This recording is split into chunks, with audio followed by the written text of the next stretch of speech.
말씀은 요한복음 15장입니다. 요한복음 15장 4절과 8절까지의 말씀입니다. 페이지로는 신약 173페이지가 되겠습니다. 요한복음 15장 4절부터 8절입니다. 자, 찾으신 줄 알고 한 절 한 절 교독합니다. 내 안에 거하라. 나도 너희 안에 거하리라.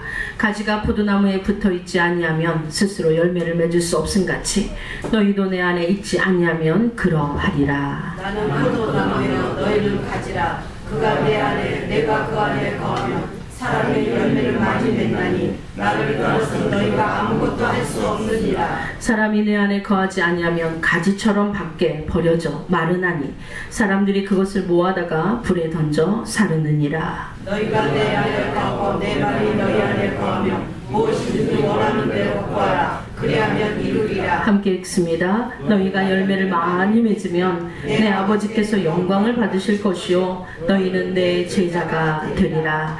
아멘. 기도하겠습니다. 주님, 주님의 은혜가 우리에게 비칠 때 우리는 이루 말할 수 없는 기쁨을 누리고 평안을 누리며 또한 온갖 행복을 누릴 줄을 믿습니다.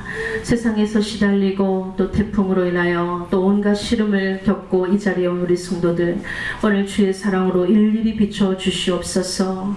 병환 중에 나온 성도도 있습니다. 주님의 사랑을 아버지 쏟아 부어주시고 오늘 그 은혜로 말미암아 다시 용기와 힘과 은혜를 얻는, 그리고는 세상을 이기는 믿음 가운데 거하는 우리 성도들 되도록 역사하여 주시옵소서. 모든 은혜 감사하옵고 예수님의 이름으로 간절히 기도드렸습니다. 아멘. 예, 여러분 한 주간의 태풍 소식으로 인해 많이 힘들었을 줄 믿습니다. 오늘 보니까 이 태풍이 불어서 가운데 이 분들은 다 날아간 것 같아요. 예, 안 보이시네요. 강력했나 봅니다. 그쪽은 태풍이. 자, 우리 옆에 분과 인사합시다. 태풍에 안 날아가고 살아남아 감사하면 오늘도 하나님의 은혜가 충만하시기를 소망합니다 라고 인사드리겠습니다. 예, 우리 오늘 보니까 한상현 집사님도 이렇게 함께 예배를 드리게 돼서 너무나 감사드립니다. 예, 반갑습니다. 우리 한상현 집사님 박수 한번 힘차게 쳐드리겠습니다. 오신 거 맞죠? 여기는 잘 안 보여가지고 네, 들어오신 걸 아까 봤는데. 자, 여러분 오늘 말씀의 제목 한번 다 같이 읽어보겠습니다. 시작. 예, 오늘 뭐 주보도 좀 이상한 것 같고요. 예, 또 내 안에 거하라 맞습니다. 예.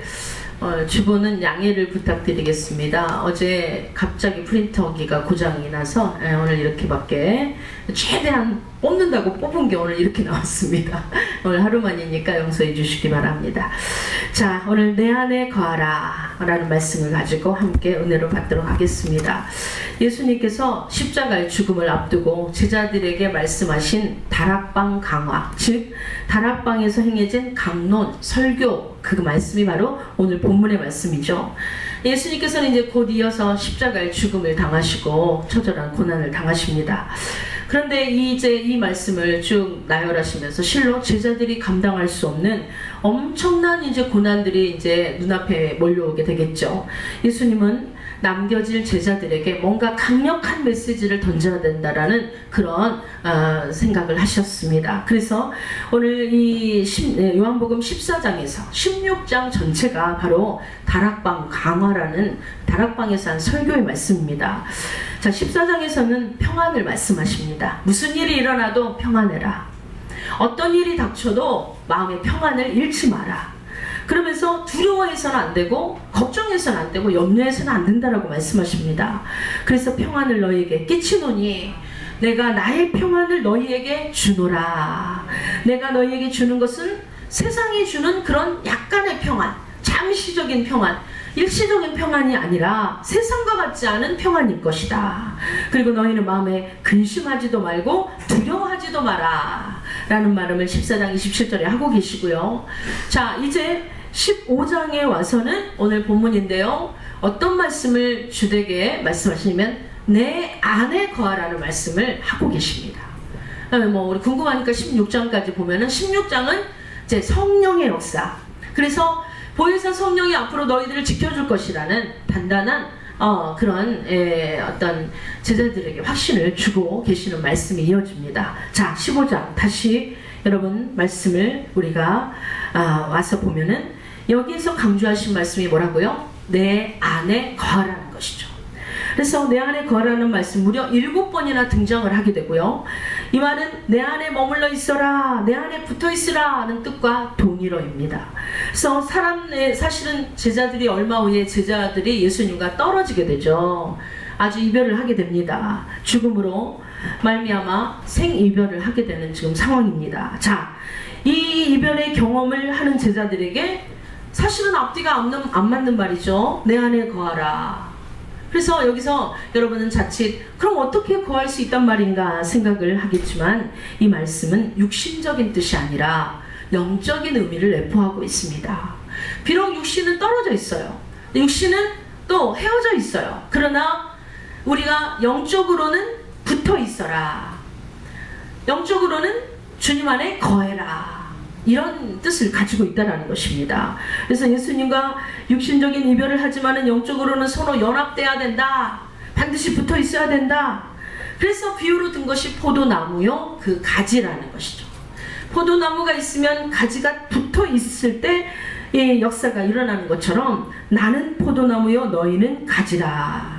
가지의 운명. 여러분, 가지의 운명은 참 제가 화초도 길러보고 또 화분도 많이 키워도 봤습니다만은 가지가 똑 부러지면요, 그 나무가 아무리 아름다워도 제가 테이프로 붙인 적이 있었고 그리고 접착제로도 붙인 적이 있어요. 근데 내일 와서 보니까 어떤 일이 있습니까? 가지가 서서히 말라가면서 떨어져 나가버리는 거예요. 이게 한번 떨어지면 이렇게 되는구나. 그래서 가지는 포도나무에서 떨어지는 순간 그 운명은 끝장이 납니다. 그렇기 때문에 사람이 내 안에 거하지 아니하면 가지처럼 밖에버려 마르다니, 사람들이 이것을 어떻게 취급하냐면 모아다가 불에 던져 살라버리느니라. 그러니까는 정말 그냥 이 세상에서 하찮은 취급, 아무것도 아닌 쓸모없는 취급을 받아버린다는, 땔감으로 써버린다는 거죠. 여러분, 제자들의 운명은 예수님 안에 거할 때 축복된 운명이 되는 것이고 거하지 못하면 버림받은 운명이 되는 것입니다. 그래서 우리는 이 거하라는 이 말을 굉장히 의미 있게 들어야 합니다. 예수님 안에 거하는 이 삶을 그냥 해도 되고 안 해도 되는 것이 아니라 반드시 거해야 되는 것이고, 그래야 우리의 생명을 유지할 수 있고 우리의 삶의 축복을 유지할 수 있다는 것입니다. 여러분, 실제로 이렇게 이 말씀대로 정말 슬픈 운명에 처한 한 사람이 등장하는데요. 최후의 만찬을 나누는 자리에서 예수님께서 바로 너가 나를 팔 것이다, 함께 그릇에 손을 얹는 자다, 바로 너다 라고 계속 촉구했건만, 그러나 회개할 줄 모르고 밖으로 뛰쳐나가서 예수님 팔 모든 모의와 모든 계획을 했던 가룟 유다, 여러분 그 운명을 한번 여러분 유심히 살펴보기를 원합니다. 실제로 주님 안에 거하기를 거부했습니다. 그리고 주님과 연합하고 함께하기를, 붙어있기를 거부했습니다. 그런 결과 스스로 죽음을 선택할 수밖에 없는 비극적인 운명으로 끝나고 말았다라는 거예요. 가룟 유다야말로 정말 이것들을 이 가지처럼 밖에 마르어진 그런 인생이 되고 말았다라는 것입니다. 자, 예수님은 가룟 유다의 인생이 너무나 안타까운 거예요. 3년을 예수님과 함께 동거동락하면서 그 예수님의 모든 그 교육을 정말 생생하게 체험했던 그가, 기적의 현장을 목격했던 그가 결국은 버림받게 될 운명일 줄 누가 알았겠습니까? 인자는 자기에 대하여 기록한 대로 가거니와, 나는 이 성경의 말씀대로 기록한 대로 그 누가 나를 팔아도 되는 그런 상황이지만 왜 인자를 파는 자는 그 사람에게 화가 있는데 왜 그 사람이 가룟 유다였냐는 것이죠. 왜 내 제자였냐는 것이죠. 그러면서 예수님은 가슴을 치면서 차라리 나지 아니하였더라면 제게 좋을 뻔하였느니라. 그 사람이 이 땅에 태어나지 않았으면 오히려 그 사람에게 좋았을 것을, 이 사람이 이 세상에 태어나서 가지가 부러지는 바람에 그렇게 슬픈 운명을 맞았고 말았다라는 것입니다. 그러므로 우리는 포도나무에 붙어있는 삶을 여러분 적극적으로 추진해야 합니다. 적극적으로 추구해야 합니다. 이 말은 어떤 경우에든지 예수님을 떠나지 말라라는 것입니다. 그 안에 거하기를 애쓰라는 얘기입니다. 시험이 옵니다. 환난이 와요. 고난도요. 기니까요. 모두 진짜 이 고난이 짧으면은 모두 다 이길 거예요. 고난이 길면요. 정말 이길 장사가 없어요. 핍박이 옵니다. 이럴 때 여러분 예수님을 잠깐 우리가 잘못 생각해서 떠나게 된다면 이는 미련한 행위가 된다는 것입니다. 모세는 약속의 땅 가나안 땅을 앞두고 이스라엘 백성에게 이렇게 말합니다. 신명기 4장 4절에 오직 너희는 하나님 여호와께 붙어 떠나지 않는 너희는 오늘까지 다 생존하였느니라. 붙어있는 자는 생존을 했대요. 그런데 떨어져 나간 자는 다 죽었다라는 거예요. 가지처럼 말라서 밖에 버리워서 불에 태워졌다는 거예요. 그래서 광야에서 죽은 사람이 그토록 많았던 것입니다. 다 꺾이운 가지고 다 잘리운 가지고 떨어져 나간 가지들인 것입니다. 여러분 얼마나 안타깝습니까? 수많은 생명이 광야에서 죽임을 당했어요. 정말 어떻게 보면은 붙어있던 사람은 제2세대들과 그리고 여호수아 갈렙밖에는 없었다라는 것입니다. 오늘 본문의 뜻은 프로스메네오, 즉 거하다, 헬라어로는 이런 의미를 갖고 있어요. 거하다는 머물다, 지속적으로 내가 믿음 생활하려고 애쓴다 라는 뜻을 가지고 있습니다. 그래서 여러분 한시도 주님을 떠나서는 안 됩니다. 한시도 주님을 여러분 외면해서는 안 됩니다. 교회에 오다 보면은요, 저도 다 경험한 바가 있는데요, 어디 멀리 갔다 온 느낌이 들 때가 있습니다. 응? 내가 이렇게 멀리 갔다 온 것 같지? 오늘 이상하다 이런 마음이 드는 거예요. 또 참 교회 왔는데 오래간만이라는 생각이 드는 거예요. 참 오래간만에 내가 온 것 같다. 아니면은 또 내가 세상에서 왜 그렇게 방황을 했을까? 여기 와보니까 평안하다. 근데 방황한 느낌이 오는 거예요. 여러분 교회 왔는데 또 뭔가 어색한 거야. 옛날엔 이 자리가 참 편안했는데 왜 내가 이렇게 교회가 어색해졌지? 내가 왜 찬송을 부르는데 이렇게 어색하지? 내가 언제 만에 이렇게 내가 예배를 드려본 거야? 이런 느낌이 자주 온다라는 것은 좋은 역사가 아니라는 것이죠. 교회라는 것은 친근해야 되고, 아멘. 또 매일 와도 항상 기뻐해야 되는 것이고, 오늘 오면은 여기서 떠나기가 싫어서 우리 성도들 보면은 금요철야 하고 제발 집에 가라고 하면서 정말 밀어내야 가는 그런 그 파들이 있어요. 무슨 판지는 껌딱지 판지 제가 그건 잘 모르겠지만은 정말 교회에서 가기 싫다는. 그래서 교회에서 가라고 문을 열고 안녕히 가세요. 그럼 뒤를 몇 번씩 돌아보면서 이런 분들이 있어요. 그래도 얼마나 감사한지 몰라요. 여러분 우리는 교회가 친근한 느낌, 그리고 포근한 느낌, 그리고 행복한 느낌이 드는 그런 믿음 생활을 해야 합니다. 주님의 품이 가장 따뜻한 것처럼 느껴지는, 주님을 만났는데 어색해. 응? 주님을 만났는데 이런 일이 이 땅에서 빨리 마무리가 돼야지 천국에 가서 주님이 어색하면 어떻게 되겠어요? 큰일 나는 것입니다. 여러분은 KFC를 일으킨 커넬 샌더스의 얘기를 혹시 아십니까? 제가 언젠가도 이 간증을 한 것 같은데요. 커넬 샌더스는 6살 때 아버지가 돌아가셨습니다. 그리고 12살 때 어머니가 재혼을 했어요. 그러는 바람에 혼자 살게 됐습니다. 얼마나 외로웠겠어요. 이제 열심히 돈을 벌어서 내가 참으로 많은 세상에서 승리를 하고 그리고 출세를 하고 돈을 많이 벌어서 재벌이 돼야겠다, 이런 마음으로 22살에 이제 사업을 시작했습니다. 그런데 램프 제조 판매를 시작을 했거든요. 보기 좋게 망했어요. 나는 왜 이렇게 일이 안 되지? 그리고는 또 직장에 들어서 열심히 생활을 했습니다. 또 퇴직금과 함께 돈을 많이 받아서 39에 조그만 주유소를 열었어요. 그런데 대공황이 와서 39에 이 주유소도 홀라당 다 돈을 까먹고 만 거예요. 자, 그래도 또 일어나야겠다라는 마음으로 40에 일어나서 다시 주유소를 또 경영하게 됩니다. 그런데 뭐 허접한 주유소에다가 식당을 하나 차려볼까 해가지고 식당을 차렸는데 어떤 사람이 이 근처에는 식당이 없어요. 그래서 차린 거예요. 그런데 이 식당이 잘 되기 시작하는 거예요. 나중에 이제 주유소는 아예 문을 닫고 식당만 크게 했습니다. 얼마나 번성했는지 모릅니다. 얼마나 잘 됐는지 모릅니다. 야, 이제 내 인생은 이제 일사천리로 나가는구나 그랬을 때 갑자기 놀라운 것은 거기 도로가 나는 거예요. 그래서 이 식당을 이주하라는 거죠. 그래서 이제 마지못해 식당을 이주했는데 그때부터 장사가 안 되기 시작하는 거예요. 그러면서 한 명도 오지 않고 결국은 경매를 당하는 지경까지 놓이게 되었습니다. 이 사람은 정말 이 나이를 보면은 너무나 안타까운 나이, 65세에 이제 인생에 아무것도 없는 빈털터리가 되고 말았어요. 정신적 충격이 오기 시작합니다. 더 이상 살기가 싫은 거예요. 정신병동에 들어갑니다. 그리고는 그 당시 아내마저도 정말 그 곁을 떠나가 버리고 맙니다. 힘들어도 우리 아내들 남편을 떠나지 마시기를 바랍니다.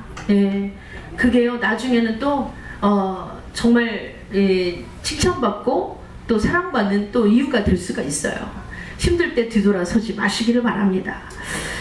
그는 절망과 낙심 속에 괴로워했습니다. 그런데 정신병원을 에서 생활을 하는데 어느 날 정신병이 너무 깝깝한 거예요. 밖으로 나와서 이리저리 방황을 하면서 돌아다니는데 그 순간 노랫소리가 들립니다.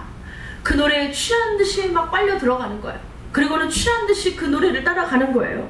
가보니까 이런 노래인 거죠. 너 근심 걱정 말아라. 주 너를 지키리. 주 날개 밑에 거하라. 주님이 너를 지켜주리라. 어려운 시험 당해도 주님은 너를 지키시리. 구주의 품에 거하라. 주님은 너를 지켜주시리.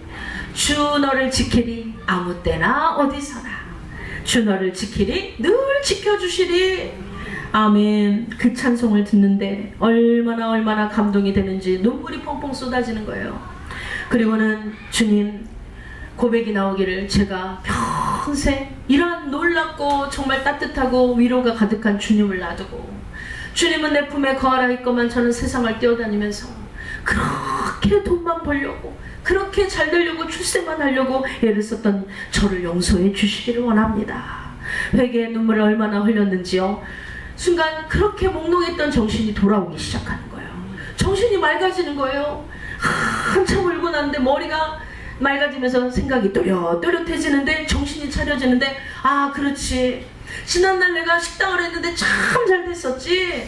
그래 내가 이제 이 음식을 개발하면 될 것 같아 라는 마음이 들면서 자신의 특기를 살려 11가지 치킨 양념 비법을 개발하기 시작한 거예요. 자 그런데요 여기서 그의 운명의 어려움이 끝난 게 아닙니다. 미국 전역을 돌아다니면서 낡은 트럭에다가 그 11가지 치킨 양념을 싣고 이제 많은 사람을 만나기 시작하는 것이죠. 이 양념을 써보십시오. 이 식당이 정말 번성할 것입니다. 이건 특허입니다. 특허 하고 선전을 했지만은 1008개의 식당에서 거절을 당했어요. 1008번을 거절당하고 마지막 간 그곳이 어떤 곳이었냐면 바로 웬디스 월드 패션드 버거스라는 그런 창립자인 데이브 토마스에게 간 거예요. 이 사람이 1009번째 방문한 식당입니다. 여기서 내가 이 소스를 사겠어. 그리고는 이제는 샌더스를 후원하기로 작정을 한 거예요. 그리고는 새 출발을 하면서 이제 시작한 이게 어떻게 됐냐면 여러분 KFC에 다 한 번씩 가보셨죠? 저는 그 쿠키가 그렇게 맛있더라고요. 가끔 그 마약탄 쿠키를 먹으러 가긴 합니다만은 전 세계 3만 개 이상의 매장을 가지게 되었고요. 그는 이제 새 출발한 나이가 여러분 정말 68세의 나이. 그러니까 인생이 다 지구 황혼기에 68세의 나이에 이 역사가 일어나게 된 거예요. 주님을 떠난 삶에는 아무리 내가 잘되고 축복을 받는다 할지라도 그것은 결국에 망하게 되었고 주님 안에서 이룬 사업은 절대 망하는 법이 없이 나날이 부흥하고 성장하는 역사가 있었다는 것입니다. 이후 커넬은 어떤 일을 이루었냐면 가난하고 불쌍한 소외된 수많은 사람들을 돕고요. 그리고 예수님을 모르는 사람들 그 사람들에게 복음을 전하기 위해서 선교비 수익금을 많은 부분에 사용하게 되었습니다. 미국 전역을 다니면서 자기가 하나님 앞에 이 역사하신 그 역사들을 간증하면서 그리고 증거하면서 행복한 삶을 살았습니다. 자, 그 나이 몇 세까지? 90세까지 무려 22년간을 주님을 위해 축복된 삶을 살다가 열매를 많이 맺고 하나님을 기쁘시게 하는 아름다운 삶으로 살다가 이 세상을 떠나갔습니다. 여러분, 주님께 붙어있는 삶은 우리에게 행복을 줄 줄 믿습니다.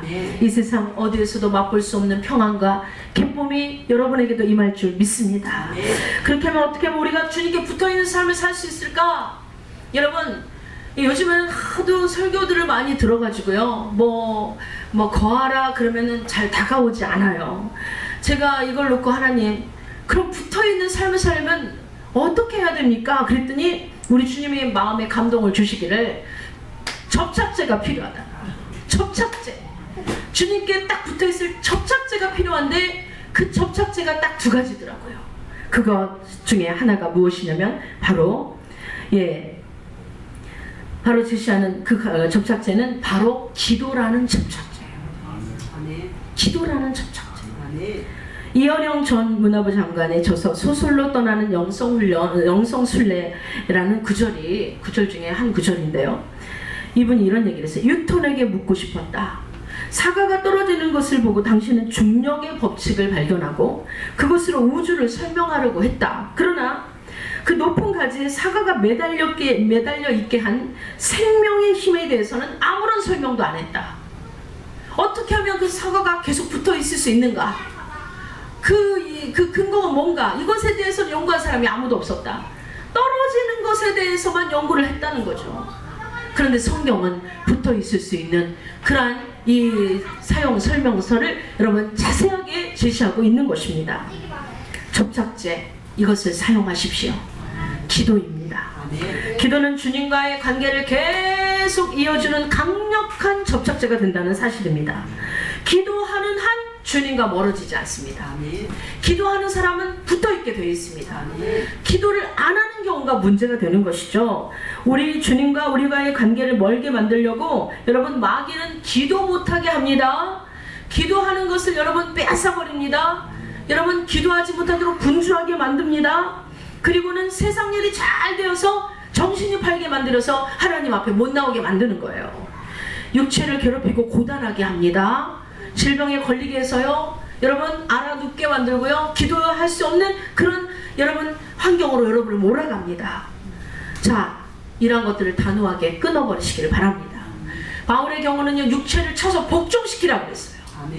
붙어있고 싶으면, 붙어있기를 원하는 분이면 육체를 쳐서 복종을 시키고 환경을 복종시키고 그리고 여러분의 모든 안일함을 복종시키고 나약함을 복종시키고 분주함도 끊어내 버려야 되는 것입니다. 저도 목사이지만 어느 날 정말 새벽기도가 나오기 싫어요. 솔직한 고백이에요. 그러면서 특별히 늦은 날은 제가 이제 늦게 일어나서 준비하는 과정이 얼마나 또 많습니까? 이 기도원 원장 머리도 해야지. 예. 눈썹이 또 반밖에 없어요. 저는 눈썹을 반 또 그려야지. 그리고 또 매너룩으로 나가기는 참 너무 그러니까 또 찍어 발라야지. 그리고는 또 항상 제가 여기서 정장을 입어야 되니까 옷도 갖춰 입어야지. 요즘에는 제가 스타킹까지 차마 못 신고 오는 날도 있지만은 초창기에는 꼭 양말 내지 스타킹을 찾아서 신느라고 시간을 어떨 때는 스타킹 찾다가 다 보내는 게 또 있어요. 자, 이렇게 준비 과정을 거쳐서 나와야 하는데 5분밖에 안 남았어요. 5분밖에. 그럴 때 정말 많은 생각이 스쳐 지나갑니다. 그래 설교하기를 좋아하는 우리 김재찬 전도사님에게 오늘은 맡겨야겠다. 우리 전도사님은 설교하기를 좋아하는 것 같아요. 왜냐면 5분 전에 제가 전화를 해도 뭐라 그러냐면 예, 아멘, 목사님 차라리 나오지 마세요. 제가 설교할 테니까 이러는 것 같은 거예요. 준비된 사람. 그래서 얼마나 감사한지 몰라요. 그런데 그런 것을 물리쳐야 되는 거죠. 그래서 전도사님 앞에서 찬양 부르고 있어요.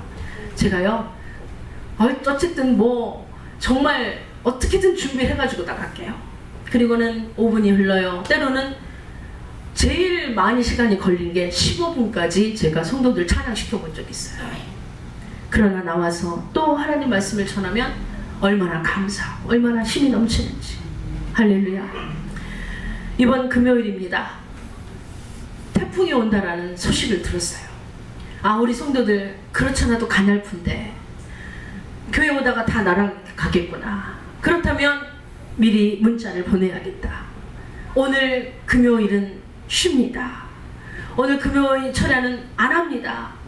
라고 했는데 이 한쪽에서 이런 마음이 들어. 근데 태풍이 안 오면 어떻게 하지? 내일 오면 어떻게 하지?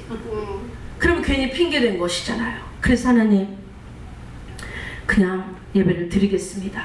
취소 안 하겠습니다. 하고 예배를 드렸더니 성도들이 많이 나온 거예요. 그날따라 기도의 소리가 높았습니다. 태풍은 구경도 못했습니다. 예, 여러분, 사명자나 직분자나 초신자나 세신자나 다 똑같아요. 우리 육신을 가지고 있고 엘리야도 우리와 성정이 같은 사람이라고 그랬어요.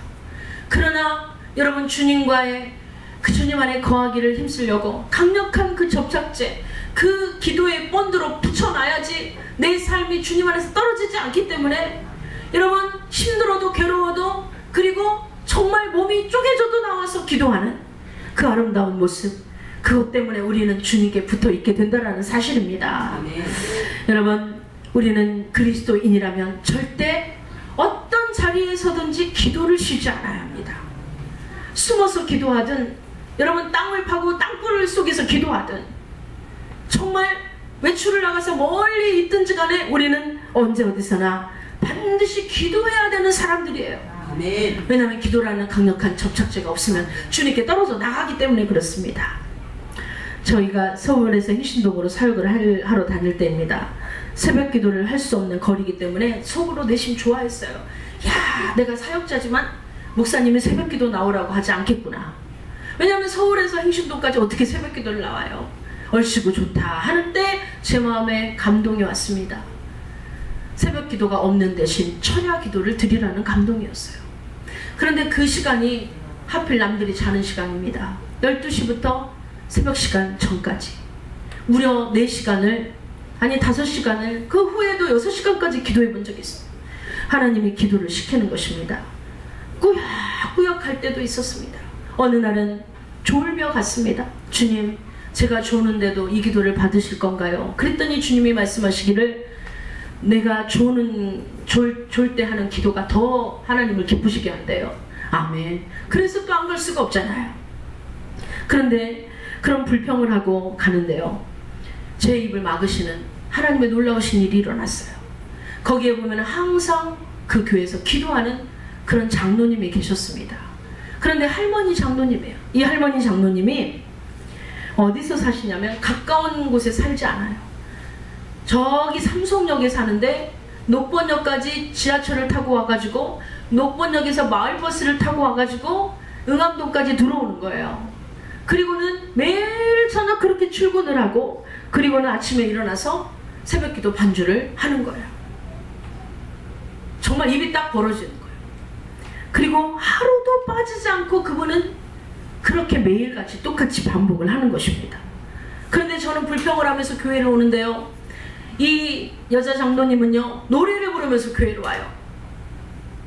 찬송을 부르며 콧노래를 부르며, 그러면서 저를 만나면 제가 장로님 힘들지 않으세요? 그러면은 저는요 주님 만나러 오는 것이 너무 기쁩니다. 어느 날은 비몽사몽간인가요, 제가 졸린 듯 만 듯하는 그런 이제 기도를 하고 있을 때였어요. 그분은 강대상 맨 앞에서 엎드려서 정말 허리가 이렇게 90도로 굽은 분이에요. 그런데 하나님 앞에 기도를 하고 있는데 순간 하나님이 제 눈을 열어주시는 거예요. 그런데 하얀 옷을 입었는데 금빛이 나는 거예요.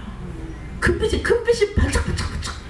깜짝 놀랐어요. 그냥 비몽사몽간이었다가 제가 눈을 크게 뜨면서 다시 눈을 떴다 감았다 떴다 감았다 해도 똑같은 모습인 거예요. 거기다가 너무나 놀라운 광경은 그 옆에 천사들이 있으면 항아리에다가 그분의 기도를 막 담아서 하늘로 올라갔다가 또 내려왔다가 또 담아서 올라갔다가 내려갔다가 하는 거예요. 마치 창세기 28장 12절과 13절에 꿈에 본즉 사닥다리가 땅 위에 서 있는데 하나님의 사자들이 그 위에 오르락 내리락 하더라. 베델의 야곱이 본 환상입니다. 제가 그 광경을 목격한 거예요. 그리고는 깜짝 놀라서 정말 눈을 크게 뜨고 다시 한번 쳐다봤는데 그 장로님은 변함없이 기도를 하고 있는 거예요. 아침에 일어나서 제가 장로님, 제가 이런 일을 목격했습니다 하니까 정말 그게 사실입니까? 하고 눈물을 흘리는 거예요. 본인은 이 교회와 성도들 위해서 늘 이렇게 7년간을 변함없이 기도했다는 거예요. 하나님이 그것을 받으셨군요. 그러면서 눈물을 흘리면서 좋아하시는 거예요. 그런데 장로님은 혼자 사시는 분이십니까? 아니요, 저는 할아버지가 있습니다.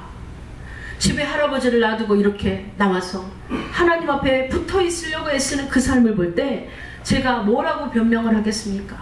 그 후로 저는 3년 동안 그 철야를 그분 때문에 감당할 수가 있었습니다. 우리는 예수님께 붙어 있기 위해 그분 앞에 나아가 기도해야 됩니다. 기도는 주님과의 대화입니다. 대화를 자주 하십시오. 그러면 그분과 친해집니다. 대화를 많이 하시다 보면요, 주님을 알게 됩니다. 주님과의 관계가 온전히 이루어지는 분들에겐 특별한 선물이 옵니다. 그동안 이질감을 느꼈던 그 마음이요, 동질감이 느껴집니다. 주님의 마음인가 내 마음인가 나중에는 알 수 없는 그 마음이 임하게 됩니다. 그리고는 주님의 마음을 내 마음에 채우게 되는 역사가 일어나게 되는, 주님의 마음으로 세상을 바라보게 되고 주님의 마음으로 여러분 세상을 대하게 되고 주님의 마음으로 세상을 사랑하게 되는 것입니다. 하나님은 여러분 이러한 친한 복과 같은 이 사람을 아브라함이라고 지칭했습니다. 아브라함 매일 그렇게 주님께 나가서 단을 쌓고 주님과 대화하면서 정말 주님의 친한 벗이 될 수밖에 없었고, 하나님은 아브라함에게 그 역사를 눈으로 열어 보여주시면서 내 후손이 장차 이렇게 애굽에서 430년을 종살이야 할 것이라는 그런 놀라운 일까지 그에게 보여주시는 그런 아름다운 일들이 일어나게 됩니다. 여러분, 찬양을 멈추면 영혼의 창이 닫히고 기도를 쉬면 주님과의 관계가 영적인 생명력이 급격히 시들어지는 것을 우리는 아셔야 될 줄 믿습니다. 옆에 있는 전도를 쉬면 영혼들이 죽고 기도를 쉬면 내가 죽는다라는 이 문구는 개척 초기에 하나님께서 저에게 마음의 감동으로 주신 글귀입니다. 기도를 쉬면 내가 죽는다. 기도를 쉬면 떨어져 나갈 가능성이 높아요. 그래서 우리 주님께서는 데살로니가 전서 5장 17절에 쉬지 말고 기도하라 그랬습니다. 여러분, 길거리를 다니면서도 기도할 시간이 없으면 기도하시기 바랍니다. 버스를 타고 여러분 바깥 구경을 하는 그 시간에 눈을 감고 기도하시기를 바랍니다. 정히 기도할 시간이 없으면 화장실에 앉아서라도 여러분 볼일도 보고 하나님 볼일도 보시기를 바랍니다. 아멘. 얼마든지 오늘 눈을 뜨고도 기도할 수 있고, 그리고 얼마든지 여러분 삶 속에서도 시간을 내어서 기도할 수 있습니다. 무시로 성령 안에서 깨어 기도하고, 아멘. 기도는 멈춰서는 안 되는 것입니다. 내가 그를 나의 성산으로 인도하여 기도하는 내 집에서 그들을 기쁘게 할 것이라. 그들의 번제와 희생은 나의 안에서 기꺼이 받게 될 것이니 이는 내 집은 만민이 기도하는 집이라. 아멘. 이스라엘 사람들은 하루 3번씩 3시, 6시, 제9시에 성전에 나와서 기도했답니다. 이런 수고가 어디 있겠습니까? 여러분, 하나님과 떨어지지 않으려고 성전에 나올 형편이 못되면 성전에 있는 곳을 바라보고 기도했습니다. 창문을 열어놓고 기도했습니다. 이 대표적인 사람이 바로 다니엘 같은 사람인 것이죠. 주님이 계시는 기도의 집을 바라보면서 주님의 마음이, 내 마음이 주님께 있습니다. 나는 주님과 붙어있기를 원합니다. 나는 주님과 늘 함께하기를 원합니다. 여러분, 이런 아름다운 결단들이 여러분 삶 속에서 일어나기를 소망합니다. 다니엘의 경우는 이러한 정말 주님과의 늘 내 안에 거하는 삶이 있었기에 여러분 사자굴의 위험에서 건짐을 받았고, 그리고 왕의 사랑을 받았을 뿐만 아니라 3번의 여러분 나라가 바뀌는, 또 3번의 여러분 역사가 바뀌는 가운데서도 고위 관직을 계속 누리는 축복을 누렸으며, 그리고 다니엘은 이후에 장차 정말 이 종말의 묵시 예언자라는 별칭을 얻을 정도로 다니엘서를 읽어보면 굉장히 다니엘서가 어렵다는 말을 많이 합니다. 왜 그럴까요? 주님께서 다니엘에게 이 세상에 일어날, 이 세상 끝날에 일어날 일들을 다니엘에게 모두 보여줍니다. 모두 알게 합니다. 여러분, 이러한 놀라운 역사가 우리의 기도 중에 일어난다는 사실입니다. 15장 15절에는 너희를 친구라 하였느니 내가 내 아버지께 들었던 것을 다 너희에게 알게 하였습니다. 기도하는 자에게는 알려주신다라는 거예요. 여러분의 장래일도 알려주실 것입니다. 여러분의 괴로운 사건들 또한 어떻게 해결될 것을 알려주실 것입니다. 여러분 미래에 대해서도 말씀해 주실 것입니다. 예, 이 세상 끝날까지 보여주신 하나님께서 여러분의 눈을 열어주시지 않겠습니까? 그러므로는 기도로 붙어 있으면서 여러분 그 속에서 하나님의 놀라운 역사를 발견해야 되는 것입니다. 존 프레스톤이라는 기도의 영성을 쓴 사람은 기도를 많이 하는 사람은 언제나 많은 은혜를 누린다 라고 말했고, 그러므로 비록 기도에 많은 시간을 사용함으로써 다른 것들을 놓쳐버린다 할지라도, 우리의 할 일을 못한다 할지라도, 기도하는 데만 시간을 썼다 할지라도 이 사람은, 많이 기도하는 사람은 더 좋은 것을 얻는, 더 좋은 것을 택한 사람이 될 것이라고 말했습니다. 너희가 내 안에 거하고 또한 내 말이 너희 안에 거하면 무엇이든지 원하는 대로 구하라. 그리하면 이루리라. 내 안에 거하기를 힘쓰는 사람에게는 하나님이 모든 것을 축복으로 주신다라는 것이죠. 원하는 대로 구하면 다 주신다라는 것입니다. 믿고 구하는 것은 받은 줄로 알라고 하셨습니다. 내가 기도하면 내가 곧 시행하리라고 말씀하셨습니다. 여러분, 기도로 연합된 사람의 삶은 열리게 되어 있습니다. 기도로 연합된 삶의 삶은 축복이 오게 되어 있습니다. 그래서 여러분, 내 안에 거하는 사람은 많은 열매를 맺게 되는 것입니다. 여러분이 맺히고자 하는 열매가 무엇입니까? 여러분, 축복의 열매입니까? 아니면 승리의 열매입니까? 아니면 치료의 열매입니까? 다 맺힐 줄 믿으시기를 소망합니다. 또 한 가지 강력한 접착제가 무엇입니까? 바로 여러분이 잘 알고 있었던 그 바로 말씀입니다. 우리는 주님과 우리는 말씀으로 연결되어서 있어야 합니다. 즉 주님의 말씀을 듣고 끝나는 것이 아니라 삶에 연결을 시켜야 합니다. 말하자면 원수를 내 몸같이 사랑하라. 그랬으면 이 말을 듣고 가서 내 삶에서 내 원수를 사랑하려고 애써야 되는 것입니다. 여러분, 주님으로부터 멀어지거나 떨어져 나갈 수밖에 없는 것이 말씀을 우리가 등질 때, 말씀과 동떨어지는 삶을 할 때 우리는 그만큼 멀어지게 되는 것입니다. 말씀과 무관한 삶, 여러분, 이것은 주님과 떨어질 가능성이 아주 높습니다. 말씀에 관심이 없는 삶, 여러분, 교회와 주님과 멀어질 가능성이 아주 농후합니다. 말씀이 필요 없다라고 하는 삶, 주님이 개입하실 수가 없습니다. 도와주실 수가 없는 것이에요. 열어주실 수가 없는 것이에요. 축복을 주실 수가 없는 것입니다. 말하자면 주님과 내 삶이 전혀 따로 국밥이는 그런 삶이 되면 안 됩니다. 할렐루야. 예, 따로 국밥일지라도 밥을 국에다 넣어서 함께 비벼 먹어야 되는 것이죠. 아멘. 한국교회는 마음만 먹고 교회를 다니려고 하면 일주일에 무려 9번의 예배를 드릴 수가 있습니다. 여러분, 말씀의 잔치입니다. 말씀이 어디 가나 흥황합니다. 어떤 교회라도 들어가면 여러분은 이어서 말씀을 들을 수 있는 그런 도처에 깔린 말씀의 홍수의 시대입니다. 그러나 놀라운 것은 이 말씀을 삶에 접목하는 사람이 없다라는 거예요. 말씀의 접착제가 떨어지다 보니까 우리 삶에는 늘 곤고와 괴로움과 힘든 일의 연속일 뿐입니다. 여러분, 우리가 목사님의 얼굴을 가족들 얼굴보다 더 많이 본다라는 한국교회 말도 있잖아요. 교회에 나올 때마다 말씀을 그만큼 많이 듣게 됩니다. 말씀을 들을 때 고개를 끄덕이고 돌아가서는 안 됩니다. 여러분, 말씀을 듣고 돌아가서 그 말씀대로 행해보시기를 바랍니다. 세상에 돌아가서 내 방식을 취하려면 왜 말씀을 듣습니까? 세상에 돌아가서 내 방식대로 살려면 뭐하러 말씀을 들어요? 아무 소용없는 것이에요. 이론과 실제가 전혀 다르기 때문에 그래요.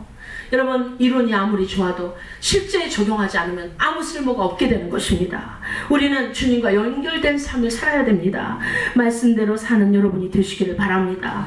그 말씀이 무엇이간데 그 말씀을 목숨처럼 지키는 사람이 되시기를 바랍니다. 그 말씀을 지키려고 때로는 생명도 물질도 자신의 이익도 세상 부귀도 영화도 다 포기하고 여러분 말씀대로 사는 여러분이 되시기를 소망합니다. 베드로가 예수님을 만났습니다. 그는 어부 출신이죠. 예수님께서 고기 그만 잡고 너는 나를 따르라. 내가 사람 낚는 어부가 되게 하리라. 아, 그렇습니까? 그러면 따라야죠. 곧 배와 그물을 버려두고 예수를 쫓은지라. 아멘. 단호한 결정입니다. 이뿐만이 아닙니다. 디베라 바다에서 밤새 고기를 낚아도 낚을 수가 없었습니다. 이때 예수님께서 짠 하고 나타나셔서 베드로야 너 오른편에 그물을 던져라 그랬습니다. 그때 베드로가 토를 달지 않았어요. 왼편에 던지면 안 될까요? 그러지 않았다라는 거예요. 그대로 하겠습니다. 왼편에 여러분 그물을 내렸더니 어떤 일이 일어났습니까? 정말 그물이 찢어질 정도의 놀라운 그런 고기의 엄청난 양이 올라왔습니다. 또한 예수님께서는 부활 후에 도망친 베드로에게 나타나서 말씀하십니다. 내가 나를 사랑하느냐? 그렇다면 내 양을 먹여라. 내 양을 쳐라.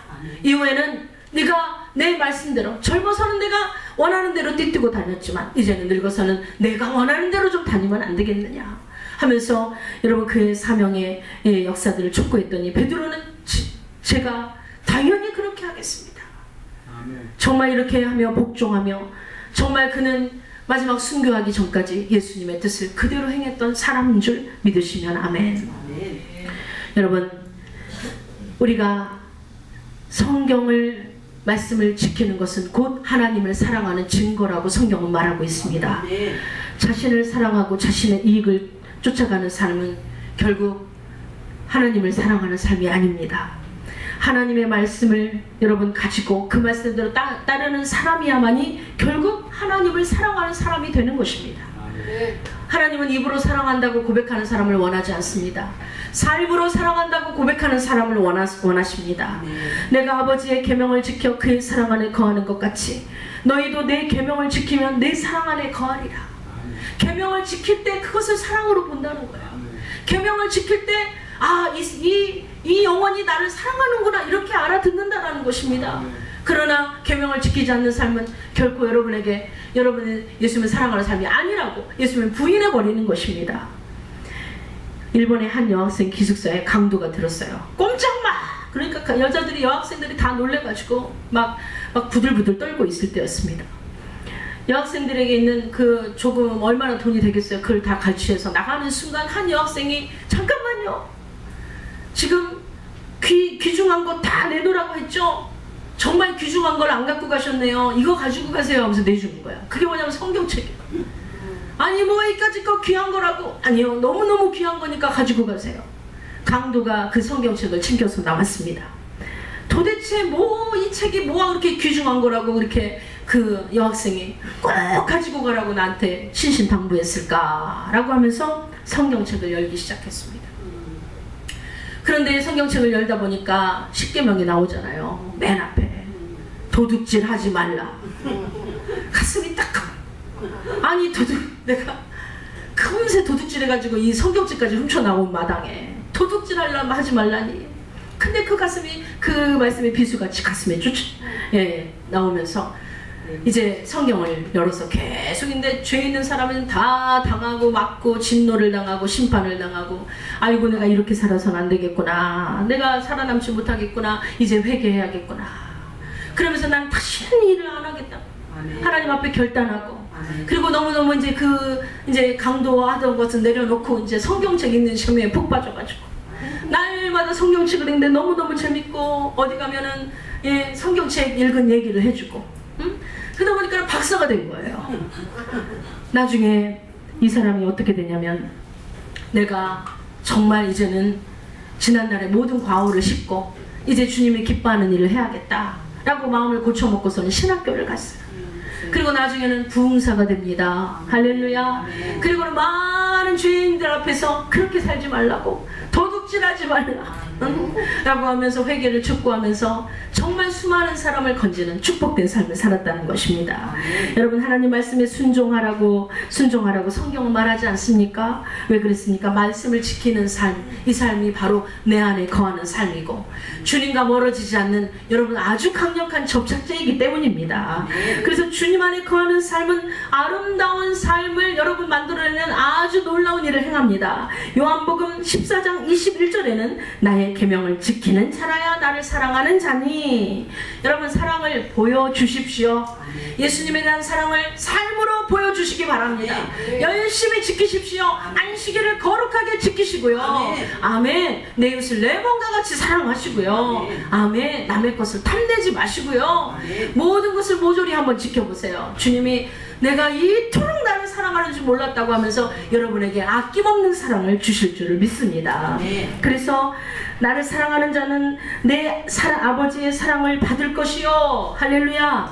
나도 그를 사랑하여 그에게 나를 나타내리라. 메시지 성경이란 성경을 보면 이렇게 나와 있습니다. 너희가 나를 사랑하면 내 말대로 행하면 너희의 사랑을 내가 너에게 잔뜩 보여주리라. 많이 보여주리라. 네. 이렇게 사는 사람이 하나님을 사랑하는 사람인데 그 사람에게 하나님의 사랑을 보여주겠다라는 거예요. 나타내주겠다라는 거예요. 여러분 말씀해 보니까 대만은 세상을 사랑하여 세상으로 가버렸다는 거예요. 그 말씀 여러분 잘 아시죠? 우리는 반대로 가야 합니다. 그 인생은 불행한 인생입니다. 우리는 말씀을 사랑하고 그리고 말씀 안에 거하는 그런 삶을 택해야 합니다. 그래서 여러분 말씀이 우리에게 주는 그 방향대로 움직여야 하고 철저히 주님을 우리가 사랑함으로 그 말씀을 지켜야 되는 것입니다. 주님께서 우리에게 주신 계명은 책임감이나 의무감으로 마지못해 지키는 것으로 생각하지 마십시오. 주님을 사랑하기 때문에 지키는 것입니다. 주님의 입에서 나오는 말씀이기 때문에 사랑하는 사람의 입에 나오는 말은 여러분이 행해주지 않습니까? 네? 어떤 사람이 이 절벽에 이제 같이 사랑하는 사람이 서로 걸어갔는데 여자가 그러더래요. 예, 저기 절벽에 있는 꽃을 좀 따달라고. 그런데 아무래도 절벽에 있는 꽃을 따다가 죽게 생겼는데 그래도 사랑하는 사람이 말했기 때문에 이 남자가 절벽에 기어 내려가서 그리고 꽃을 따다가 그만 죽었답니다. 네? 그러니까 그 여자가 뭘 느꼈어요? 진짜 나를 사랑하는 사람이구나. 심지어 여러분이 말씀을 지키다가 뭐 손해보는 일, 죽는 일, 그리고 뭐 저 피해보는 일이 있어도요, 주님은요 분명 여러분을 인정하실 것입니다. 저가 그 말씀을 지키려고 손해를 받고 피해를 받고 그리고 저 엄청난 손실을 봤어도 나를 사랑함으로 내 말을 지켰구나. 이후에는 어떤 일이 일어날까요? 놀라운 축복이 올 것입니다. 많은 열매를 맺는다고 했습니다. 여러분 거기서 축복이 오는 거예요. 이렇게 붙어있는 삶은 결국 우리에게 열매를 맺게 하고 가지는 언제나 열매를 맺을 때 아름답게 되는 것입니다. 가지에 붙어있는 열매들을 보십시오. 얼마나 아름다운지. 여러분 주님께 열심히 붙어있는 사람은 열매가 많이 맺힙니다. 이제 너무나 아름다운 열매가 맺혀질 것입니다. 기도를 하십시오. 접착제입니다. 말씀을 따르십시오. 삶 속에 그대로 적용하세요.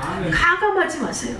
그리고는 여러분 삶의 열매가 주렁주렁 맺히는 것을 삶 속에서 체험하시기를 바랍니다.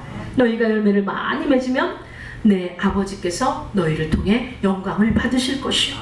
너희는 내 제자가 되리라. 제자가 된다는 인정한다 이 말이에요. 주님의 인정을 받게 된다는 거예요. 아멘. 여러분 이제 말씀을 마치려고 합니다.